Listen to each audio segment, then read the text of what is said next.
1 Samuel chapitre 12. Samuel dit à tout Israël, « Voici, j'ai écouté votre voix dans tout ce que vous m'avez dit, et j'ai établi un roi sur vous. Et maintenant, voici le roi qui marchera devant vous. Pour moi, je suis vieux, j'ai blanchi, et mes fils sont avec vous, j'ai marché à votre tête, depuis ma jeunesse jusqu'à ce jour. Me voici. Rendez témoignage contre moi, en présence de l'Éternel et en présence de son oint. De qui ai-je pris le bœuf et de qui ai-je pris l'âne? Qui ai-je opprimé, et qui ai-je traité durement?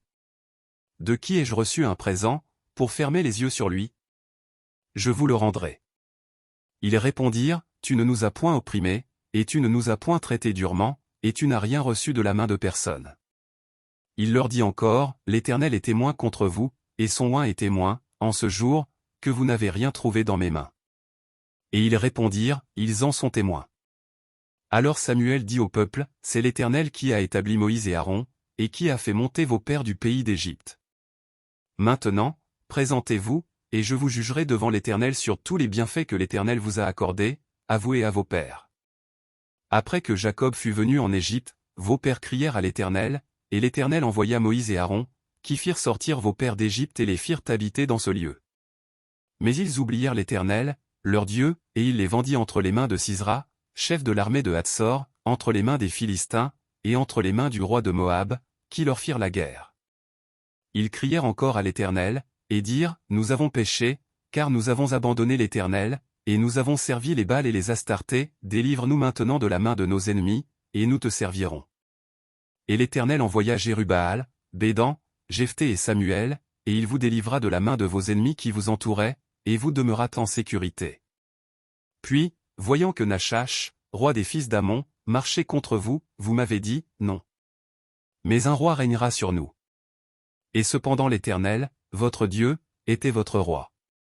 Voici donc le roi que vous avez choisi, que vous avez demandé, voici, l'Éternel a mis sur vous un roi. Si vous craignez l'Éternel, si vous le servez, si vous obéissez à sa voix, et si vous n'êtes point rebelle à la parole de l'Éternel, vous vous attacherez à l'Éternel, votre Dieu, vous et le roi qui règne sur vous. Mais si vous n'obéissez pas à la voix de l'Éternel, et si vous êtes rebelle à la parole de l'Éternel, la main de l'Éternel sera contre vous, comme elle a été contre vos pères. Attendez encore ici, et voyez le prodige que l'Éternel va opérer sous vos yeux. Ne sommes-nous pas à la moisson des blés?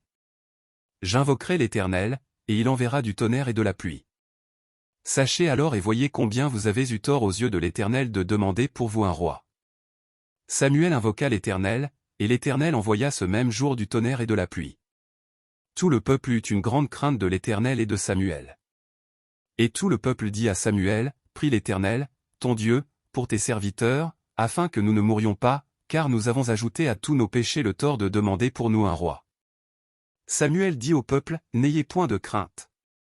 Vous avez fait tout ce mal, mais ne vous détournez pas de l'Éternel, et servez l'Éternel de tout votre cœur. Ne vous en détournez pas, sinon, vous iriez après des choses de néant, qui n'apportent ni profit ni délivrance, parce que ce sont des choses de néant. L'Éternel n'abandonnera point son peuple, à cause de son grand nom, car l'Éternel a résolu de faire de vous son peuple. Loin de moi aussi de pécher contre l'Éternel, de cesser de prier pour vous. Je vous enseignerai le bon et le droit chemin. Craignez seulement l'Éternel, et servez-le fidèlement de tout votre cœur, car voyez quelle puissance il déploie parmi vous. Mais si vous faites le mal, vous périrez, vous et votre roi.